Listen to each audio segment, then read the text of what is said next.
आज परमेश्वर आपकी वो सिंहासन की उपस्थिति आज इस जगह पे मांग लेते हैं। परमेश्वर हमसे आप बात कीजिए, प्रभु यीशु मसीह के नाम से मांगते हैं, आमीन। कितने लोगों को विश्वास है कि आप खास हैं, चुने हुए हैं? आमीन। क्योंकि हम वही हैं, चुने हुए कौम हैं। आमीन। बड़े साल पहले मैंने शायद हो सकता है करीबन 20 साल पहले मैंने एक सपना देखा था। उस सपने में मैंने ऐसा देखा कि मैं एक गाड़ी में जा रही हूँ और वो गाड़ी को चलाने वाला परमेश्वर है, और हम एक पहाड़ के ऊपर जाते हैं, और पहाड़ पे एक जगह पे जब हम रुकते हैं, वहाँ से मैं पहाड़ से नीचे देखती हूँ, और मेरे बगल में जिस तरीके से लोग कई बार बोलते हैं, अच्छा परमेश्वर इस तरीके से दिखा, उस तरीके से, मैंने ऐसे करके चेहरा कुछ नहीं देखा, मुझे पता था मगर परमेश्वर मुझसे बात कर रहा है।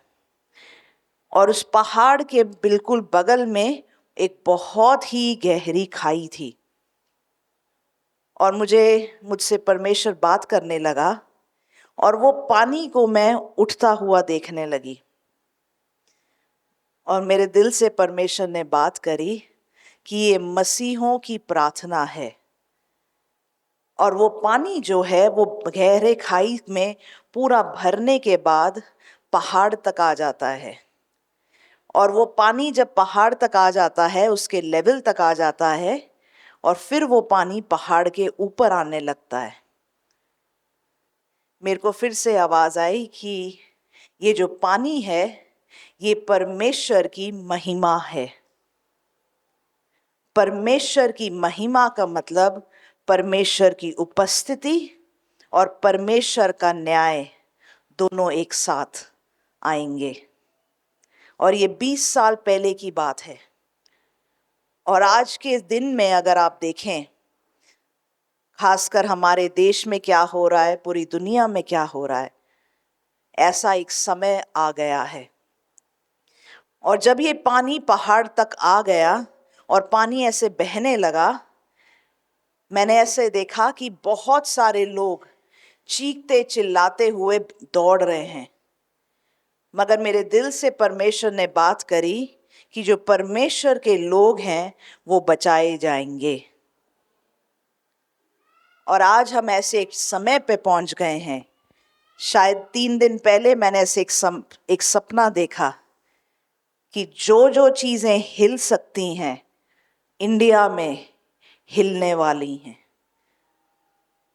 हिलने वाली हैं, मगर परमेश्वर अपने लोगों को बचाने वाला है। तो वो टाइम आ गया है।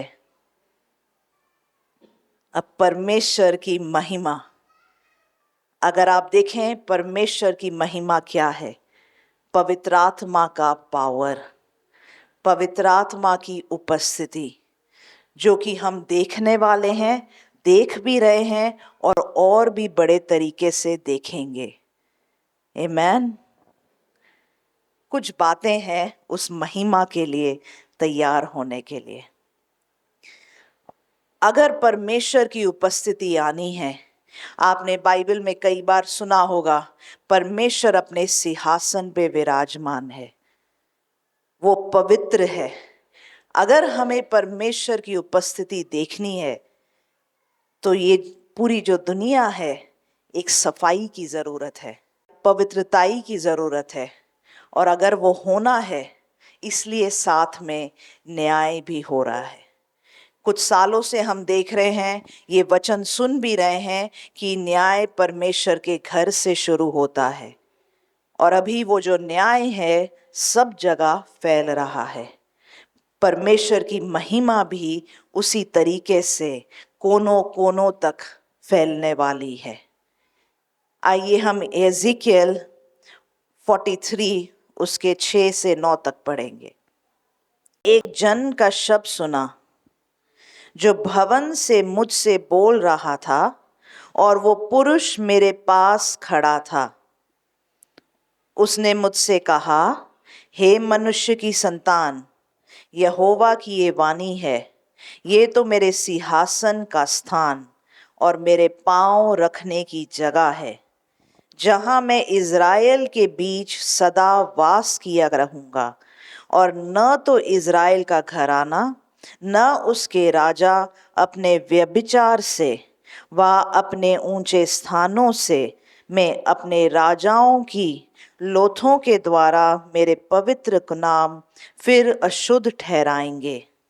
वे अपनी डेवड़ी मेरे डेवड़ी के पास और अपने द्वार के खंबे मेरे द्वार के खंबे के निकट बनाते थे, और मेरे और उनके बीच केवल भीत ही थी, और उन्होंने अपने घिनौने कामों से मेरा पवित्र नाम अशुद्ध ठहराया था, इसलिए मैंने कोप करके उन्हें नाश किया। अब वो अपने व्यभिचार और अपने राजाओं के लोथे मेरे सम्मुख से दूर कर दे, तब मैं उनके बीच सदा वास किया रहूंगा। यहाँ पे एज़ेकियल 43 में या 43 में परमेश्वर की जो महिमा है एक बार और देखने की बात हो रही है। पिछले कुछ हफ्ते मैंने आपके साथ बांटा कि कैसे हम परमेश्वर के दास बन सकते हैं, कैसे हम परमेश्वर के बंधुआ दास या जो बोलते बंधुआ मजदूर वो बन सकते हैं। कई बार हमने इस बारे में सिखाया है कि कैसे हम परमेश्वर के बेटा और बेटियां हैं। ये चीज़ सबको पता है, ये रिश्ता है हमारा परमेश्वर के साथ, हम में से हर कोई। आज एक दूसरा रिश्ता, एक नया रिश्ता जो मैं आपको बताना चाहूँगी वचन से, जहाँ परमेश्वर कहता है कि वो हमारा दूल्हा है। हम सब ये जानते हैं कि वचन कैसे कहता है कि वो अपनी कलीसिया, अपनी दुल्हन को लेने आ रहा है। तो परमेश्वर कौन है? हमारा दूल्हा है। एक दूल्हे और दुल्हन का क्या रिश्ता है? एक पति और पत्नी का, एक कमिटमेंट का, कि एक दूसरे को छोड़ और किसी की तरफ नजर नहीं रखेंगे, कि एक दूसरे के साथ साथ चलेंगे चाहे जैसे भी परिस्थिति हो। जब शादी होती है यही कस्में एक दूसरे को देते हैं कि सुख में, दुख में, बीमारी में, अच्छी सेहत में, गरीबी में, अमीरी में, हर तरीके से कि साथ चलेंगे। तो उसी तरीके से परमेश्वर के साथ भी हमारा एक ऐसा रिश्ता होना है। अगर यहाँ मगर हम देखें यह हिजकिय्याह में, जहाँ परमेश्वर कहता है कि वो अपनी महिमा फिर से भेजेगा, कि उसका सिंहासन स्थापित करेगा, मगर एक चीज जो परमेश्वर के दिल पे चोट पहुंचाती है, यहाँ लिखा है, मैं 7वीं आयत पढ़ रही हूँ। हे मनुष्य के संतान, यहोवा की ये वाणी है, ये तो मेरे सिंहासन का स्थान और मेरे पांव रखने की जगह है। आज हमारा जीवन और कलीसिया परमेश्वर के सिंहासन का स्थान और पांव रखने की जगह बन जाए, जहां मैं इज़राइल के बीच सदा वास करूंगा। मगर अगली लाइन में यही लिखा है, न तो इज़राइल का घराना न उसके राजा अपने व्यभिचार से व अपने ऊंचे स्थानों से मैं अपने राजाओं की लोथों के द्वारा मेरे पवित्र नाम फिर से अशुद्ध करेंगे। अपने व्यभिचार से मेरे स्थान को अशुद्ध नहीं करेंगे। इसका मतलब क्या है? क्यों परमेश्वर उसको व्यभिचार बुलाता है? क्योंकि अगर हमारा रिश्ता परमेश्वर को छोड़, वो जो जगह है जो हमने परमेश्वर को देनी है, हम किसी और मूर्ति पूजा को, किसी और को अगर दे दें तो वो व्यभिचार गिनता है। वो व्यभिचार का स्थान ले लेता है। एक कहानी है बाइबल में होशे के बारे में। क्या आपने सुना है होशे की कहानी? होशे को क्या बोला था परमेश्वर ने? क्या बोला था? अरे हाँ, व्यभिचार औरत के साथ शादी करो। बाइबल में ऐसा लिखा है, वैश्या के साथ शादी करो। परमेश्वर का एक भविष्यवक्ता जिसने बाइबल में एक किताब लिखी, उसको परमेश्वर कहता है एक वैश्या के साथ शादी कर।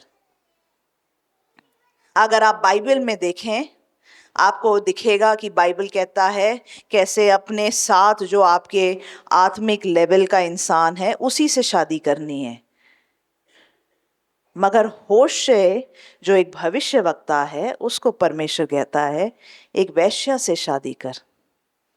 परमेश्वर ने कई अजीब अजीब चीजें अपने भविष्यवक्ताओं से करने को बोली है। उनमें से एक चीज था, क्यों?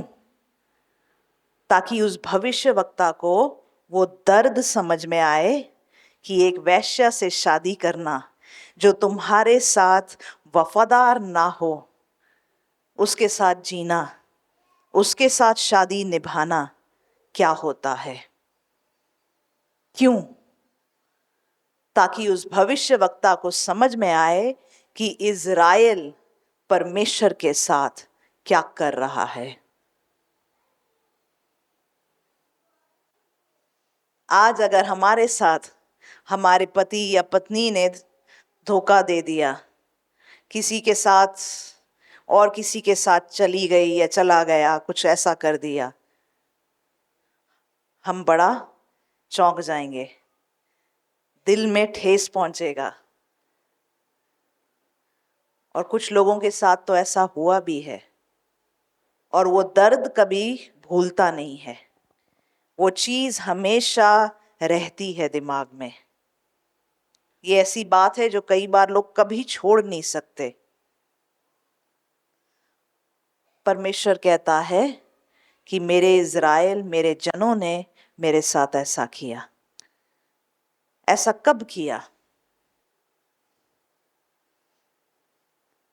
इज़राइल के बारे में ऐसा बोलता है होशे की पुस्तक में, मैंने तुझे तेल दिया, मैंने तुझे सोना दिया, मैंने तुझे आशीषें दी, और तूने जाके बाल देवता को चढ़ा दी। तूने जाके उस स्वामी को चढ़ा दी। कई बार आशीषों के लिए इज़राइल ने क्या किया? अपनी आशीषों के पीछे भागते भागते बिल्कुल परमेश्वर के मंदिर के साथ उसने व्यभिचार, वचन कहता है व्यभिचार किया, क्योंकि वहीं पर उस राजाओं ने बाल देवताओं के लिए जगह बनाई। कई बार ये गलती इंसान जाने अनजाने में कर देता है। बाल देवता या आशीष का देवता, या जिसको स्वामी बोलते हैं, उनके पीछे भागने लग जाते हैं। होशे की यही कहानी थी। होशे की पुस्तक में आपको यही कहानी दिखेगी। आज की डेट में ये गलती इंसान कब करता है? जब इंसान के मन पे सिर्फ आशीष सवार हो जाता है कि मुझे बस ये सॉल्यूशन चाहिए, ये आशीष चाहिए, और मुझे इसके पीछे भागना है। आज की डेट में इंसान ये कब कर रहा है? जब उसका रिश्ता परमेश्वर से पहले प्रचारकों के साथ बन जाता है, पापाजियों के साथ बन जाता है। क्योंकि कई बार ये जो प्रचारक हैं वो आशीष बेच रहे होते हैं सिर्फ।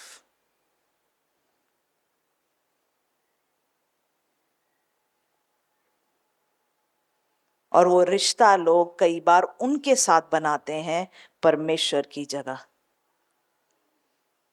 अगर आप वचन पढ़ेंगे, मैं एक वचन पहले मैं चाहूंगी कि हम पढ़ें ताकि हमें थोड़ा अंदाजा हो। होशे उसका 2:7, होशे 2:7। कितने लोगों की शादी हुई है? बहुतों की हुई है। तो आज मेरी बात समझ में आ रही है। कुछ लोगों की जिनकी हुई है वो हाथ ही नहीं उठा रहे कि उनको अभी भी पक्का नहीं पता, पता नहीं शादी चल भी रही है कि नहीं, अभी कट गई है, पता नहीं। कितनों की शादी हुई है? हुई है ना? साथ में बैठे हैं? ठीक है, चलो, परमेश्वर का धन्यवाद हो।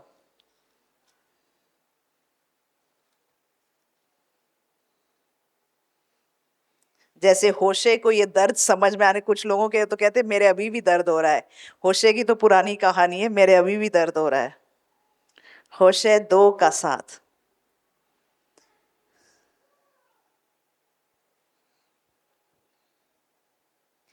वो अपने यारों के पीछे चलने से भी उन्हें न पाएगी और ढूंढने से भी न पाएगी। इज़राइल के बारे में ही है।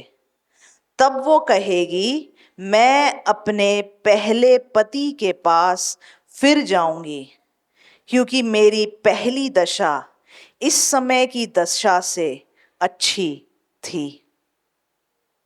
कौन है वो पहला पति? परमेश्वर। परमेश्वर अपने वचन में कई जगहों पे ये कहता है कि मैं तेरा पति हूं, मैं तेरा पहला पति हूं।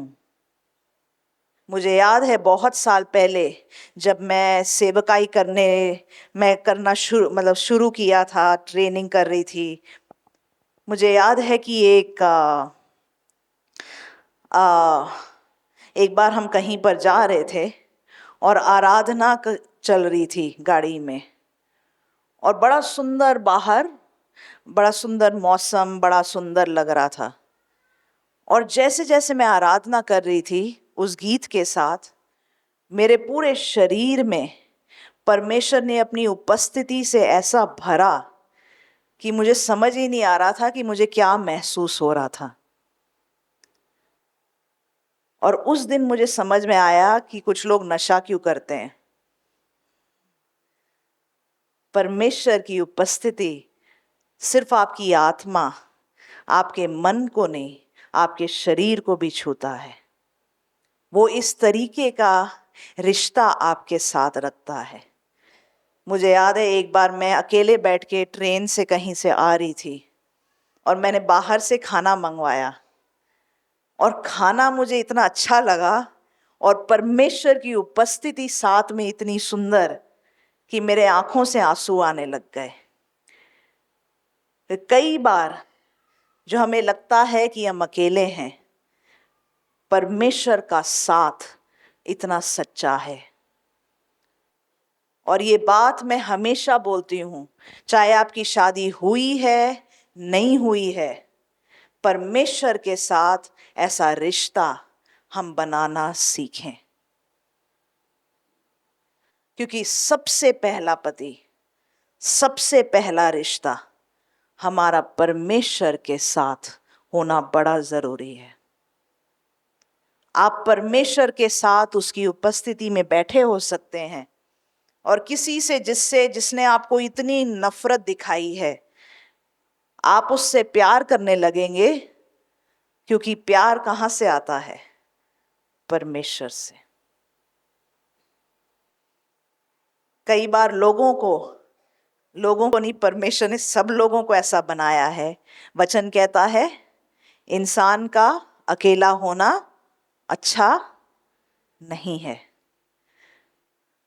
मगर परमेश्वर ने हमें इसलिए भी बनाया है कि हम उसके साथ फेलोशिप करें, कि हमारा रिश्ता उसके साथ हो। तो चाहे अकेला भी कोई रहे, आप और परमेश्वर काफी हैं। कई बार जो सिक्योरिटी एक शादी में या एक रिश्ते में एक सिक्योरिटी आ जाती है कि ये इंसान मेरे साथ रहेगा, जब मैं दुखी हूँ मेरे साथ रहेगा, मैं खुश हूँ मेरे साथ रहेगा, मैं गिर रही हूँ मुझे उठाएगा, मैं बीमार हूँ मुझे उठाएगा, मैं खुश हूँ मेरे खुशी में खुशी बांटेगा, मैं आशीषित हूँ मेरे आशीष में आशीष बांटेगा।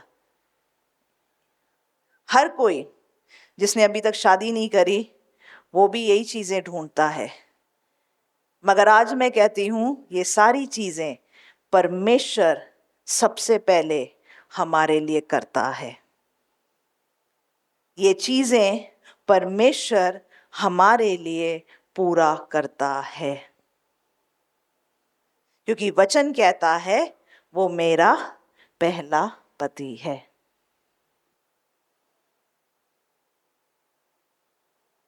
कभी कभी क्यों दुखी हो जाता है इंसान? क्योंकि वो चाहता है मेरा पति मेरी पत्नी परफेक्ट हो, जिस चीज की मुझे जरूरत है और कहां से आएगी, वहीं से तो आएगी। मगर आज मैं आपको बताना चाहती हूं कोई इंसान परफेक्ट नहीं है।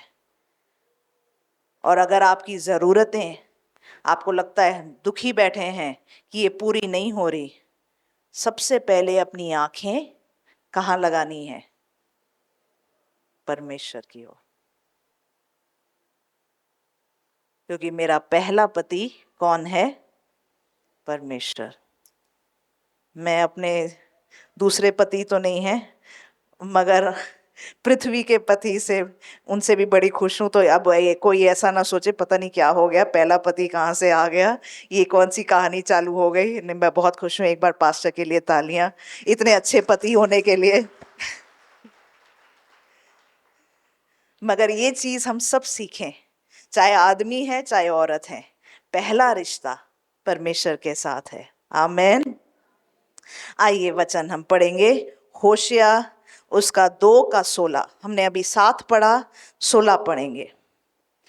और यहोवा की ये वाणी है कि उस समय तू मुझे ईशी कहेगी और फिर बाली न कहेगी। ईशी का मतलब परमेश्वर या पति। परमेश्वर कहता है ये जो तू बाल देवता के पीछे भागी, मेरी आशीषें लेके तू उसके पीछे भागी, वो आशीषें मैं बंद कर दूंगा। और क्योंकि मैं वो आशीषें बंद करूंगा, फिर तू मेरे पीछे वापस आएगी, फिर तू मुझे परमेश्वर बुलाएगी, फिर तू मुझे ईशी बुलाएगी, बाली नहीं। बाली का मतलब स्वामी।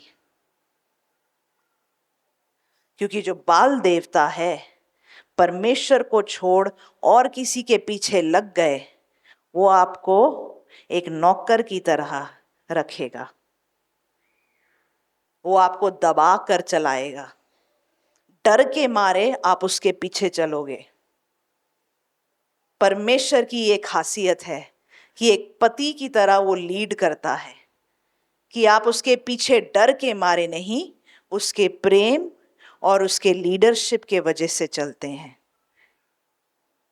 मगर और किसी देवता के पीछे चलना हो तो डर के मारे, मैंने ऐसा नहीं किया तो मेरे साथ ऐसा हो जाएगा, ऐसा नहीं किया तो ऐसा हो जाएगा। तभी कई बार परमेश्वर को छोड़ना आसान हो जाता है। वो धमकियां नहीं देता, तूने चर्च छोड़ दिया तो श्राप आएगा तेरे ऊपर, तूने मुझे छोड़ दिया तो देखना तेरी गर्दन कैसी अकड़ी होगी, तेरा हाथ कैसे टेढ़ा हो जाएगा। होता है, स्वामी करता है ऐसा। जादू टोना छोड़ दिया तो तू वहां से यहां तक आ जाएगा। कई बार परमेश्वर को छोड़ने से भी जो आशीषें परमेश्वर देता है, हम उसमें कई सालों तक चलते रहते हैं। तो हमें लगता है हमारी तो चल रही है।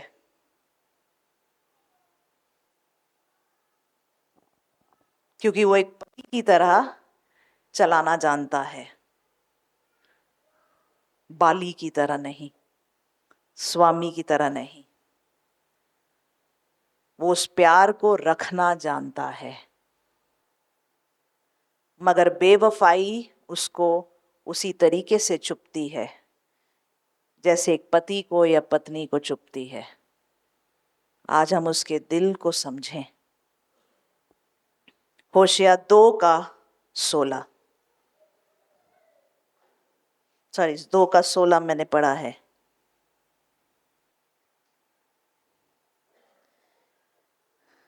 एक दूसरा तरीका जिससे हम ये जो व्यभिचार है या उस स्पिरिट के नीचे आ जाते हैं, वो जब हम इंसानी प्रचारकों के पीछे चलने लगते हैं। जो आपको जो रास्ता है परमेश्वर की तरफ नहीं दिखाता है, वो आपको रास्ता अपनी तरफ दिखाते हैं। क्यों कई प्रचारक बड़े हीरो सेलिब्रिटी की तरह लगते हैं? क्योंकि वो लोगों को अपनी तरफ आकर्षित करते हैं। एक स्पिरिट चलती है, अगर परमेश्वर मेरा पति है, अगर परमेश्वर मेरा दूल्हा है। ये जो कई आजकल आपको बड़ी मिनिस्ट्रीज जो अपने आप को पापा जी बुलाते हैं या बड़े बड़े नामों से बुलाते हैं, एक चीज जो वो करते हैं, वो लोगों को अपने साथ कनेक्ट करते हैं। वो परमेश्वर की जगह ले लेते हैं। फोन खोला उनका प्रचार, फोन खोला उनका चेहरा, बगल वाले से बात करी उनका नाम। मगर आप एक बार इन लाखों लोगों के पास जाओ और इनसे पूछो, क्या आप परमेश्वर को जानते हो? आज परमेश्वर ने आपसे क्या बात करी? इन सब लोगों के चेहरे, इनकी बातों में आपको यही प्रचारक दिखेंगे। एक बार यूके से किसी का फोन आया मेरे पास और वो मुझे बता रही थी कि वो अभी जो एक प्रचारक जेल में है, उनकी मिनिस्ट्री में यूके में गई थी और कुछ सालों से वहां जा रही थी। और वहां का जो यूके का जो सेवकाई थी, वहां के लीडर्स ने इसको बातों बातों में हमेशा प्रोफेसी देके, वचन देके उसको बोला, जो तेरे पास पैसे आ रहे हैं तू अपने परिवार वालों को मत दे, वो उसका गलत फायदा उठाएंगे, तू अपने पैसे यहां डाल। तो कुछ देर उसने ऐसा किया। फिर वो कहती, मैं प्रेयर करने लगी और परमेश्वर मुझे कुछ चीजें दिखाने लगा कि ये लोग कैसे मेरा रिश्ता मेरे परिवार वालों के साथ तोड़ रहे हैं ताकि उनको मेरे पैसे मिल पाए। मगर ये प्रेयर करने लगी और वो जब उसने कुछ चीजें जो परमेश्वर ने इसको बोली, उसने जाके इन इन लीडर्स को बताया, तो उसको डांटने लगे कि तू दुष्ट आत्मा की आवाज सुन रही है, तेरा दिमाग खराब होने लगा है। तो वो अपने आप को ही सवाल पूछने लगी कि शायद मैं परमेश्वर की आवाज नहीं सुन रही। और ये ऐसी बात चलती रही चलती रही चलती रही। एक दिन परमेश्वर ने उसको एक वचन दिया। परमेश्वर ने उसको कहा, मेरी ये भेड़ मेरी आवाज को पहचानती है। मेरी भेड़ मेरी आवाज को पहचानती है। आज ये तो लाखों जा रहे हैं, एक बार इनसे पूछो, क्या तुम परमेश्वर की आवाज पहचानते हो?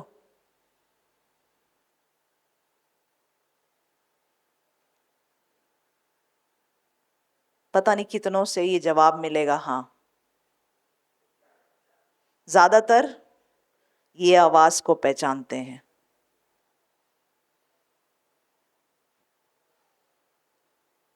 परमेश्वर की आवाज को कोई नहीं पहचानता, कोई नहीं पहचानता, क्योंकि उनका रिश्ता परमेश्वर के साथ है ही नहीं।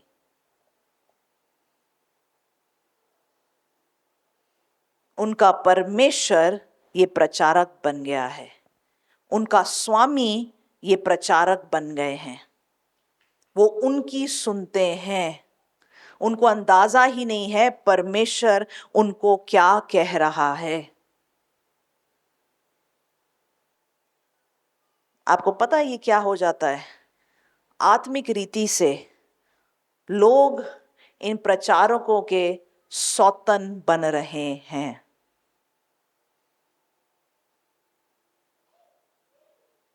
हाँ, परमेश्वर की उपस्थिति आ गई, फिर 10 औरतें चीखेंगी, क्यों?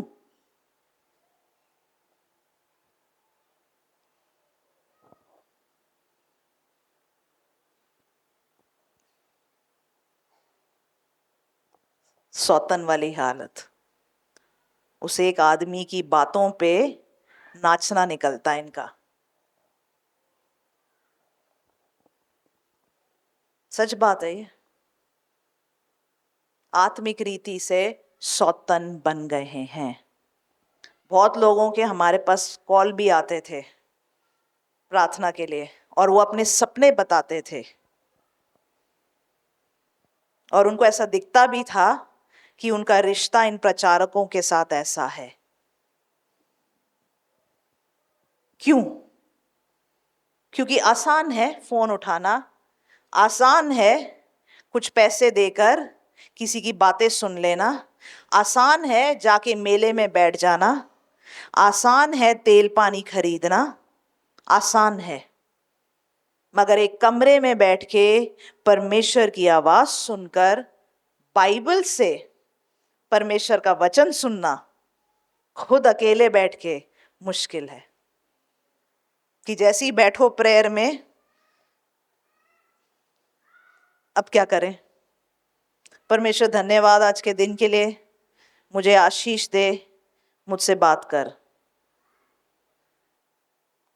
कोई आवाज नहीं आई, फोन खोलो।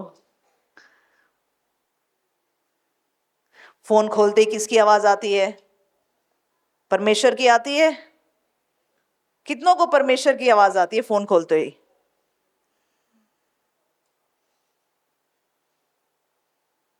अगर आप परमेश्वर से मेल मिलाप, परमेश्वर के साथ प्रार्थना कर रहे हैं, परमेश्वर एक पोस्टर से भी, गधे से भी बात कर सकता है हमसे।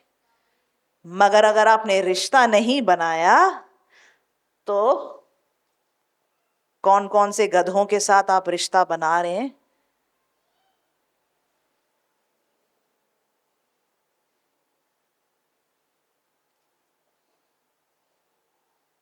सौतने चल रही हैं, लाखों लाखों सौतने, जिनका परमेश्वर के साथ कोई रिश्ता नहीं है। सौतन कहती है तेरे लिए एक अलग घर दूंगा, कपड़े दूंगा, क्या चाहिए तुझे सब दूंगा, बस मेरे इशारों पे तू नाच।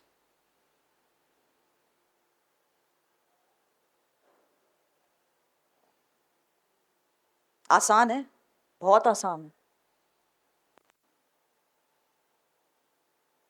मगर परमेश्वर के साथ बैठ के, बाइबल से आज परमेश्वर ने मेरे से ये बात करी, कितने लोग बोल पाएंगे? यहाँ पे हैं लोग जो बोल पाएंगे, मगर उन लाखों से एक बार पूछो कि आज परमेश्वर ने तुमसे क्या बात करी। बोलेंगे पापा जी ने तो बोला, मम्मी ने जी ने तो बोला, पापा जी तो ऐसा कहते हैं, मम्मी जी तो ऐसा कहती हैं। परमेश्वर क्या कहता है पता ही नहीं। फिर क्यों जा रहे हो? आशीषें मिलती हैं, दुनिया जा रही है। आज अपने गली मोहल्ले में देख लो, कितने आदमियों की सौतनें बैठी हैं। आम बात हो गई है ये, आम बात हो गई है। तो गली मोहल्ले में सौतनें बैठी हैं, तो आत्मिक सौतनें भी बड़ी बैठी हैं, क्योंकि लोगों को कई बार ये बातें चुभती नहीं है। जीने का एक तरीका। मुझे हाल ही में मैं किसी से बात कर रही थी काम के लिए, तो मुझे बता रहे थे कैसे वो एक चर्च में जाते थे और उस चर्च से ही एक बहन उसको कहीं पर काम पे ले गई, और जब उसको काम पे ले गई, वहां पे एक आदमी इससे गलत तरीके से बात करने लगा। तो कहती जैसे तैसे उसको खाना खिलाने की कोशिश कर रहा था, और जैसे तैसे उसने खाना वाना मना करके वहां से उठ के भाग आई। और बाद में इसने उस लड़की से पूछा कि तू मुझे ऐसी जगह पे काम पे क्यों लेके गई जहां पे वो उल्टे सीधे काम कराना चाह रहे हैं। उस चर्च की बहन का ये जवाब था, तू कौन सी दुनिया में रहती है, तू कौन से टाइम में रहती है। अगर तुझे पैसे कमाने हैं आज की डेट में, यही एक आसान तरीका है।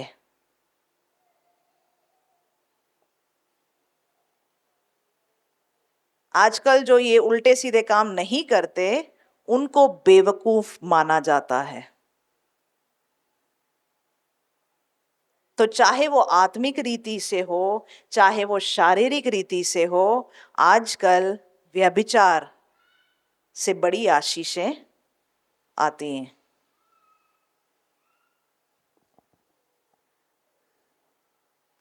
वचन क्या कहता है?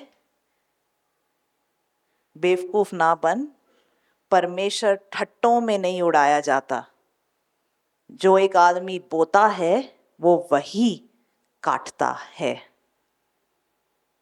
चाहे हम बोले आज की दुनिया में तो यही सब चलता है, मगर वचन कहता है जो एक आदमी बोता है वही काटता है।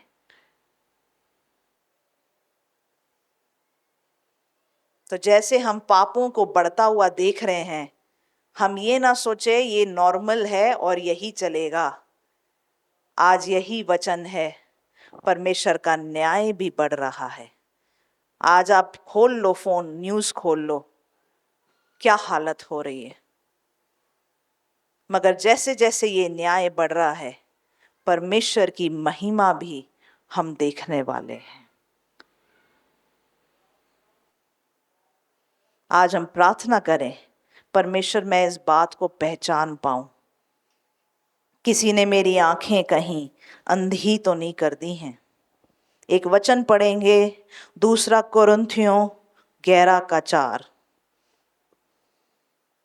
कितने लोगों को मेरी बात समझ में आ रही है? एक बार हालेलुया बोलें। अरे वाह। दूसरा कुरिन्थियों 11:4।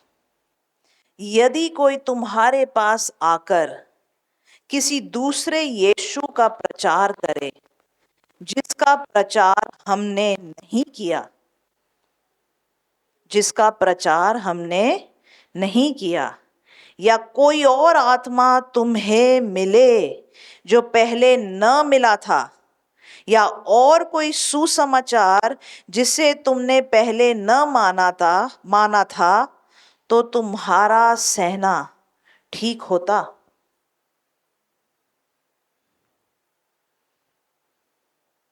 ये लोग जो प्रचार करते हैं, वचन को तोड़ मरोड़ कर प्रचार करते हैं, और जब हम उस प्रचार को सुनते हैं, वचन ऐसा कहता है एक दूसरा यीशु, एक दूसरी आत्मा हमारे अंदर आ जाती है। एक बात बताओ, जो इंसान अपने पति को ही नहीं जानता, उसको कैसे पता वो अपनी पति की आवाज को पहचानता नहीं हो, अपने पति की बातों को पहचानता नहीं हो, उसको कैसे पता होगा कि मेरे बगल में जो खड़ा है या जो मुझसे बात कर रहा है वो मेरा पति है कि नहीं है?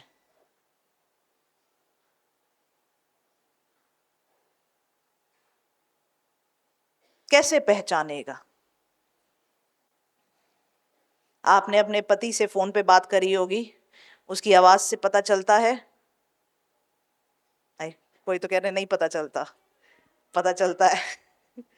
ये ऐसा हुआ था जब हमारी शादी हुई थी, उसके शायद 2-3 दिन के बाद पास्टर ऑफिस में थे, मेरे पास एक फोन आता है और फोन पे दूसरी तरफ से आवाज आता है, एक थाईलैंड का ट्रिप का ऑफर है आपके लिए। मैंने कहा अच्छा। मैंने कहा कंडीशंस क्या हैं? वो कहता सामने से आवाज आती है, और आवाज बिल्कुल ये जो टेली मार्केटिंग वाले नहीं होते हैं, बिल्कुल वैसी वाली आवाज में। मैंने कहा अच्छा ऑफर क्या है? कहता कि 5 दिन 5 रात का ऑफर है। मैंने कहा अच्छा कंडीशन क्या है? कहता आपको मेरे साथ चलना पड़ेगा। मैंने फोन काट दिया। उसके बाद वापस पास्टर का फोन आया, वो एक्टिंग इतनी अच्छी करते हैं, मैंने उनकी आवाज ही नहीं पहचानी। फोन आया, वो मैं था।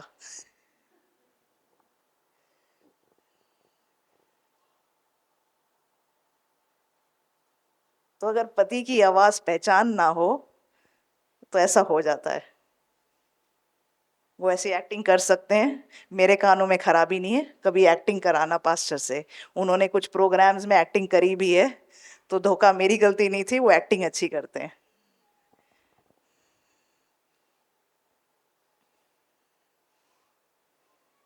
पति की आवाज पता ही ना हो तो मैं तो थाईलैंड निकल जाती।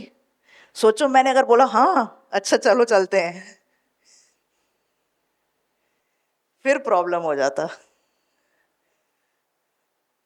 आजकल तो लोग थाईलैंड के चक्कर में तो कुछ भी कर सकते हैं।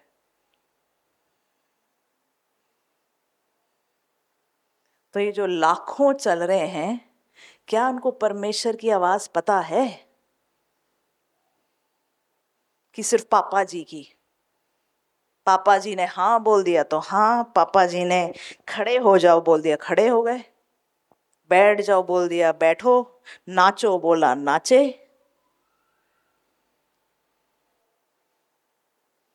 क्योंकि पहला रिश्ता परमेश्वर के साथ नहीं, इंसान के साथ है। और क्या हो रहा है, ये जो लाखों की भीड़ में उनका परमेश्वर एक दूसरा यीशु, एक दूसरी आत्मा इनके अंदर बैठी हुई है। तभी ये जब अपने आप को मसीह बोलते हैं, उनके साथ कनेक्शन ही नहीं बैठता हमारा। मैं जब पंजाब आई थी, मैं बड़ा खुश थी, क्योंकि मैंने बहुत सालों तक सोचा कि सबसे मुश्किल लोग परमेश्वर में आने के लिए इस देश में पंजाबी हैं। क्योंकि मैं एक पंजाबी परिवार से हूँ, तो मैंने देखा है कि कितना मुश्किल है कई बार। और मैं ये बात सोचती थी, और जब मैं पंजाब आई मैंने देखा इतने लोग चर्च जा रहे हैं, इतने लोग परमेश्वर के पीछे जा रहे हैं। मैं बड़ा खुश हुई, यहाँ तो बेदारी आ गई है। पूरे देश में बेदारी नहीं आई, पंजाब में आ गया है। मैं भी खुश थी देखकर। उसके कुछ हफ्तों बाद एक दिन मैंने प्रार्थना की, और सपने में परमेश्वर ने मुझे दिखाया कि एक ड्रैगन है जो पंजाब के ऊपर चल रहा है। ये परमेश्वर की आत्मा नहीं, एक ड्रैगन है।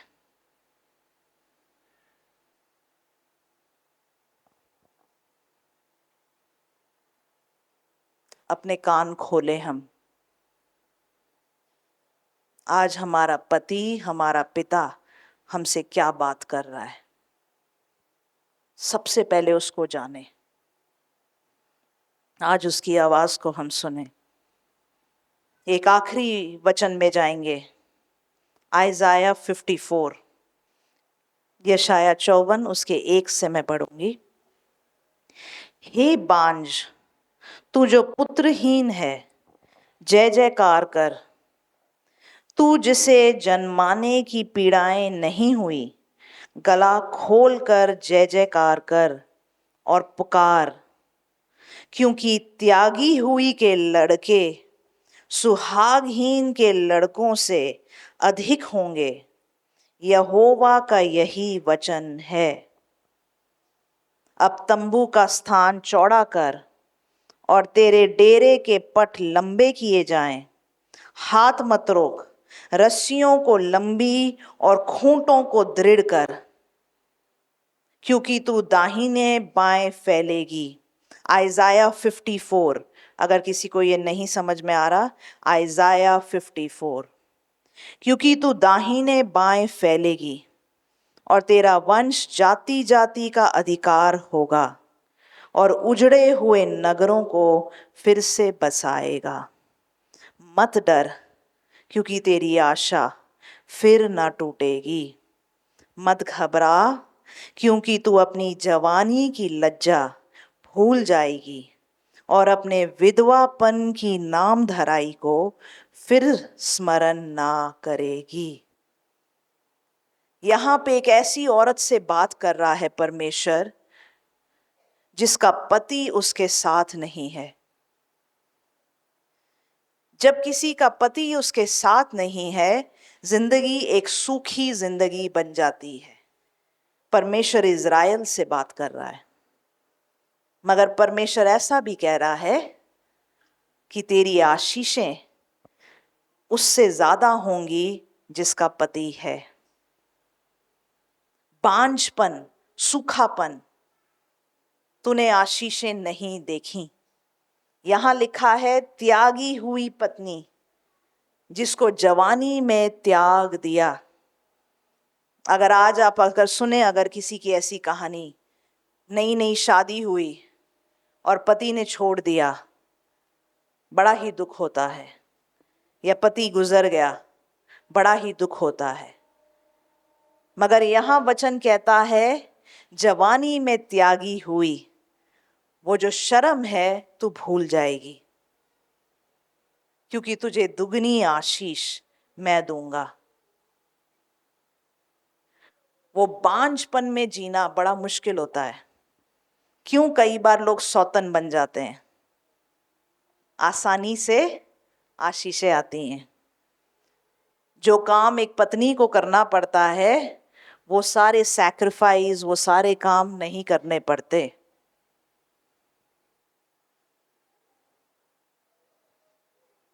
उस तरीके का त्याग नहीं करना पड़ता।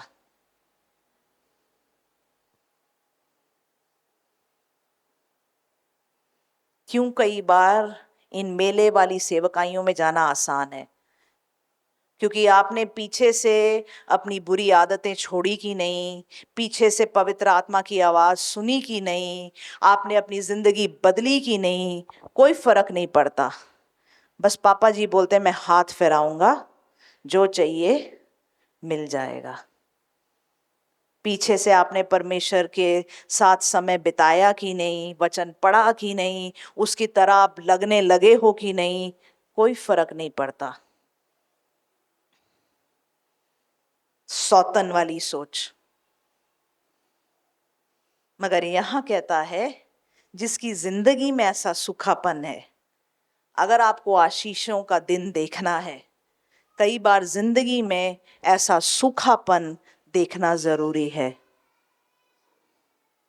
और किसी ने अगर अपने जीवन में ऐसा त्यागा हुआ महसूस किया है कि जो आपको लगता था मेरा पति मेरे लिए ये करेगा, मेरी पत्नी मेरे लिए ये करेगी, ये मेरे कोई देख लीजिए अगर बच्चे को,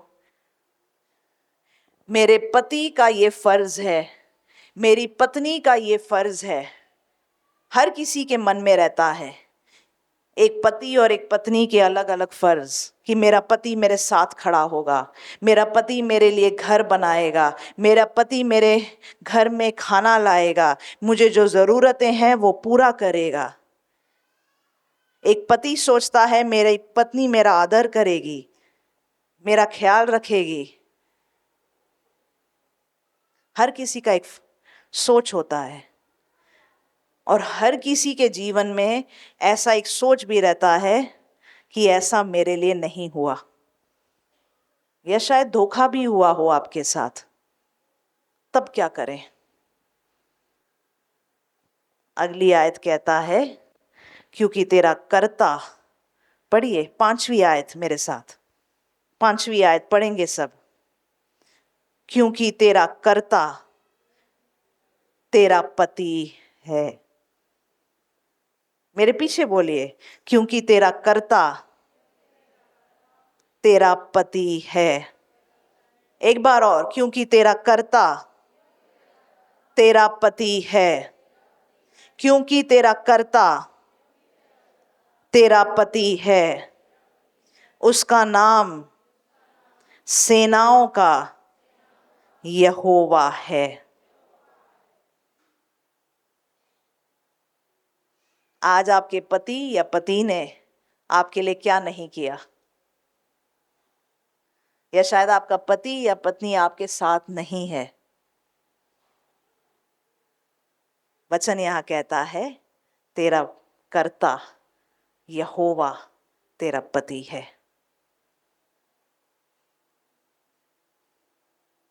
तेरी क्या जरूरत है, सबसे पहले वो पूरा करेगा। आज हम थोड़ा सा अपने पतियों को, अपनी पत्नियों को उस बोझ से रिहा कर दें। मेरे को तो शादी की सालगिरह पे नई साड़ी लाके देनी थी, तुम तो शादी की सालगिरह ही भूल गए।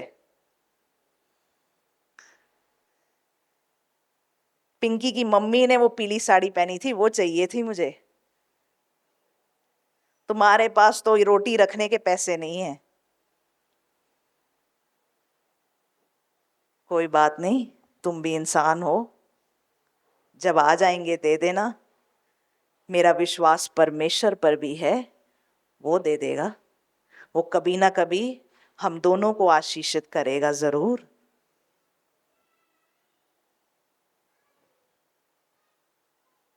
तुमने मुझे धोखा दिया, अब हमारी बाकी की जिंदगी तबाह हो गई। नहीं तबाह हुई, मेरा परमेश्वर मुझे चंगा कर सकता है। मेरा परमेश्वर मेरे दिल को चंगा कर सकता है। मेरा परमेश्वर मेरी जिंदगी को चंगा कर सकता है। तेरे साथ जीने के वजह से शादी कर ली, मेरी जिंदगी नाश हो गई। क्या मेरी जिंदगी सिर्फ मेरे पति के ऊपर, मेरे पत्नी के ऊपर निर्भर है? नहीं। सबसे पहले ऊपर, अगर पति और पत्नी है, सबसे पहले ऊपर परमेश्वर है।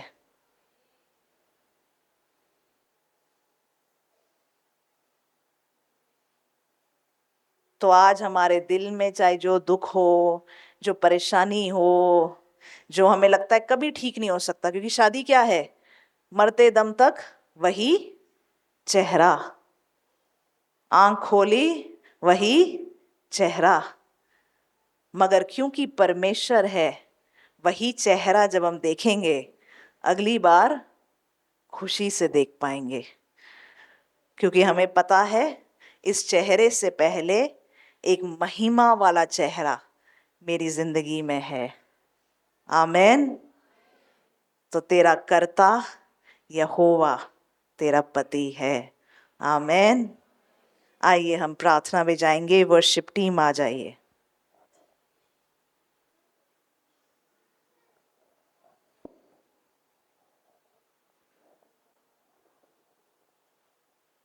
आज हम ये सीखें कि पहला स्थान ना तो ये प्रचारक, ना तो पति, ना तो पत्नी, पहला स्थान कौन है? परमेश्वर। ये गलती हम ना कर दें, हम पहला स्थान परमेश्वर को दें।